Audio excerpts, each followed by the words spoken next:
In this episode, we will be discussing the South Asian Association for Regional Cooperation, or SAARC. Let's begin with a brief introduction. SAARC comprises of 8 member states: Afghanistan, Bangladesh, Bhutan, India, Maldives, Nepal, Pakistan, and Sri Lanka. There are currently 9 observers to SAARC, namely Australia, China, European Union, Iran, Japan, Republic of Korea, Mauritius, Myanmar, and the United States of America. The headquarters and secretariat of the association are at Kathmandu, Nepal. The SAARC comprises around 3% of the world's area, 21% of the world's population, and 4.21% of the global economy as of 2019. Now, focusing on the genesis and related timeline for the formation of SAARC. The idea of regional cooperation in South Asia was first raised in November 1980. After consultations, the foreign secretaries of the 7 founding countries, Bangladesh, Bhutan, India, Maldives, Nepal, Pakistan, and Sri Lanka, met for the first time in Colombo in April 1981. SAARC was established with the signing of the SAARC Charter in Dhaka, Bangladesh, in December 1985. Afghanistan became the newest member of SAARC at the 13th Annual Summit in 2005. Now let's discuss the principles of the SAARC. Cooperation within the framework of SAARC shall be based on respect for the principles of sovereign equality, territorial integrity, political independence, non-interference in the internal affairs of other states, and mutual benefit. Such cooperation shall not be a substitute for bilateral and multilateral cooperation, but shall complement them. Such cooperation shall not be inconsistent with bilateral and multilateral obligations. The areas of cooperation comprise human resource development and tourism, agriculture and rural development, environment, natural disasters and biotechnology, economic, trade and finance, social affairs, information and poverty alleviation, energy, transport, science and technology, education, security and culture, and others. Now let's focus on the objectives of the SAARC. To promote the welfare of the people of South Asia and to promote their quality of life. To accelerate economic growth, social progress, and cultural development in the region, and to provide all individuals the opportunity to live in dignity and to realize their full potential. To promote and strengthen collective self-reliance among the countries of South Asia. To contribute to mutual trust, understanding, and appreciation of one another's problems. To promote active collaboration and mutual assistance in the economic, social, cultural, technical, and scientific fields. To strengthen cooperation with other developing countries. To strengthen cooperation among themselves in international forums on matters of common interest. And to cooperate with international and regional organizations with similar aims and purposes.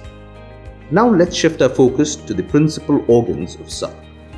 Meeting of heads of state or government at the summit level, usually on an annual basis. The Standing Committee of Foreign Secretaries provides overall monitoring and coordination, determines priorities, mobilizes resources, and approves projects and financing. The SAARC Secretariat was established in Kathmandu, Nepal in 1987.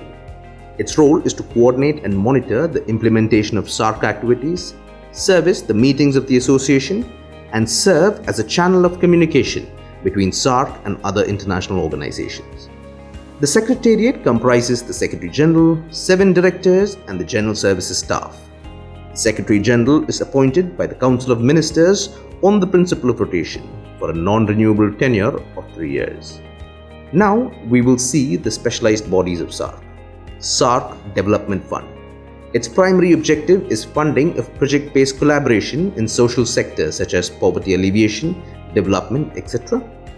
The SAARC Development Fund is governed by a board consisting of representatives from the Ministry of Finance of the member states.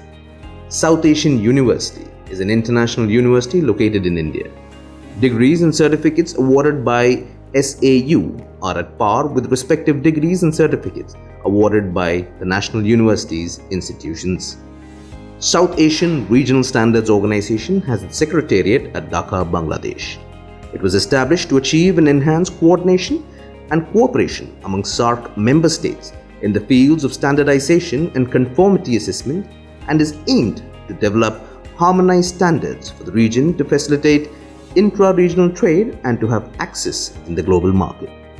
SAARC Arbitration Council is an intergovernmental body having its office in Pakistan, and it is mandated to provide a legal framework forum within the region for fair and efficient settlement of commercial, industrial, trade, banking, investment, and such other disputes as may be referred to by the member states and their people. So far, what are the achievements of SAARC? South Asia Preferential Trading Agreement for promoting trade amongst the member countries came into effect in 1995. South Asian Free Trade Agreement is a trade agreement confined to goods but excluding all services like information technology. Agreement was signed to reduce custom duties of all traded goods to zero by the year 2016. SAARC Agreement on Trade and Services is following the GATS Plus Positive List approach for trade and services liberalization. A SAARC University and Food Bank was established in India. An energy reserve was established in Pakistan. Now we will discuss the significance of SAARC for India. SAARC is important for promotion of India's neighborhood first policy. It can counter China through engaging Nepal, Bhutan, the Maldives and Sri Lanka in the development process and economic cooperation. SAARC can help in creation of mutual trust and peace within the region. It offers India a platform to showcase its leadership in the region by taking up extra responsibilities. Recently, India pledged $10 million towards a SAARC COVID-19 emergency fund. India also announced that it will be putting together a team of specialists for the SAARC states. SAARC can be a game changer for India's Act East policy. Now, let's see what are the challenges. It has a low frequency of meetings. It requires broad areas of cooperation that lead to diversion of energy and resources. The implementation of South Asian Free Trade Agreement has not been satisfactory, as it is confined to goods excluding all services like information technology. Escalated tension and conflict between India and Pakistan have severely hampered the prospects of SAARC. The institutions like BIMSTEC may reduce the relevance of SAARC even further. Looking at the way forward. In a region increasingly targeted by Chinese investment and loans, SAARC could be a common platform to demand more sustainable alternatives for development, or to oppose trade tariffs together, or to demand better terms for South Asian labor around the world. SAARC as an organization reflects the South Asian identity of the countries historically and contemporarily. This is a naturally made geographical identity. Equally, there is a cultural, linguistic, religious, and culinary affinity that defines South Asia. The potential of the organization to maintain peace and stability in the region should be explored by all the member countries. SAARC should be allowed to progress naturally, and the people of South Asia, who make up a quarter of the world's population, should be offered more people-to-people contact. To watch our videos in Hindi, subscribe to our Hindi YouTube channel, Drishti IAS.